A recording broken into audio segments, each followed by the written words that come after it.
Hey everybody, Sam Saggers here. Hope you're doing really well. I'm going to talk you through and coach you just for a few minutes around owning an investment property. Of course, owning an entry-level investment property is a great foundation to wealth. We can really start to propel forward if we can get a property that's going to grow and also pay off that property and start to live off the rental return. But I think it's really important today. We need a new property every 3 minutes and 55 seconds in Australia.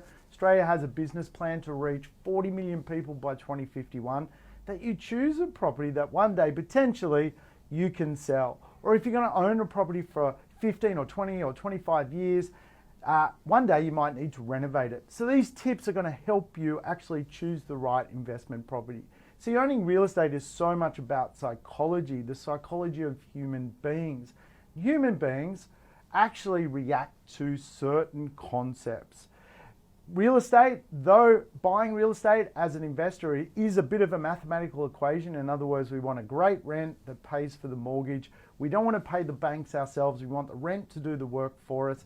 We have to also make sure we're buying a property which is going to fit the owner-occupier market on resale. Why? Because in a downturn, we may need to sell our property, or one day we want to maybe cash in those big profits we've made over the years and pass on the property back to the real estate market. And of course, the real estate market we want to attract is the owner-occupier market. So this is how people think when they connect with real estate. Real estate is such a game of connection. That's why so many people talk about it on the weekend or at barbecues, because it is a place where human beings go to connect. So here's the 3 big connection points when it comes to understanding real estate. The first one is real estate needs to be really visual. Human beings love visual experiences. We love understanding things through a visual connectivity. And what that does for us is it actually makes us feel very associated to something.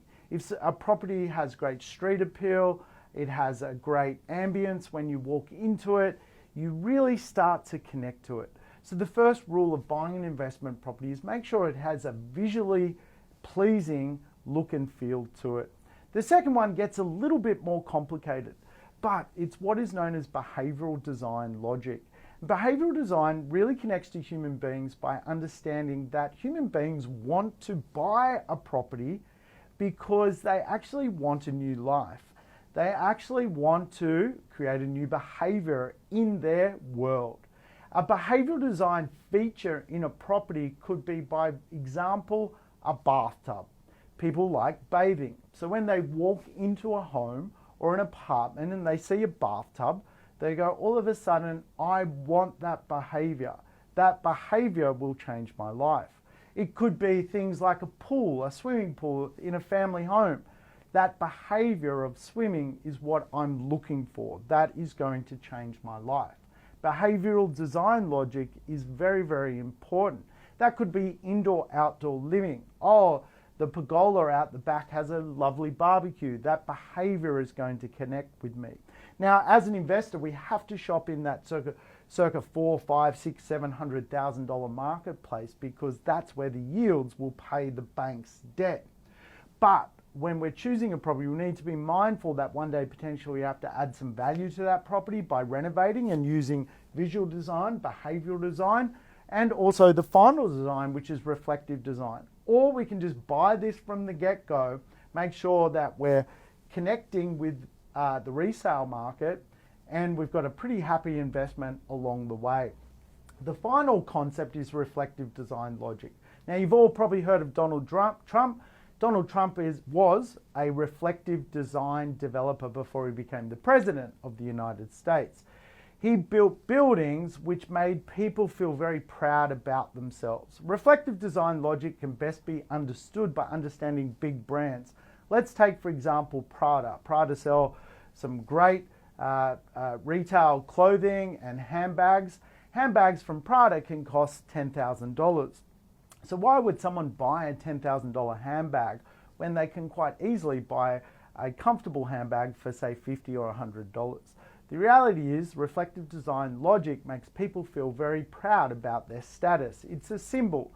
In real estate, reflective design logic can be best expressed through things like fixtures and fittings, hardwood timber floor, downlighting, ducted air conditioning, Ilvi appliances, Gaggenau stoves, stone bench tops, splashbacks, you name it. Those type of things are reflective design logic. They make people feel very proud of owning the property. So of course, when someone walks into an investment property and they're starting to connect with, wow, this makes me feel more of a person, I want to buy this property, well then the property attracts people. See, property is just an attraction magnet for the psychology of the marketplace. Once you understand how to tweak the psychology of the marketplace, you get more people wanting your property than any others, and that's what lifts the value of property over time. So, great tips. I hope you enjoyed it. Hey, mentoring clients, make sure you enroll in the next course we're doing next month. It's going to be great. We've got some good topics coming through to you. So make sure you fill out those registration forms and I'll see you at mentoring. If you're getting started in real estate and you need some tips and strategies, make sure you come along to our property investment nights held all around the country. Talk soon, guys.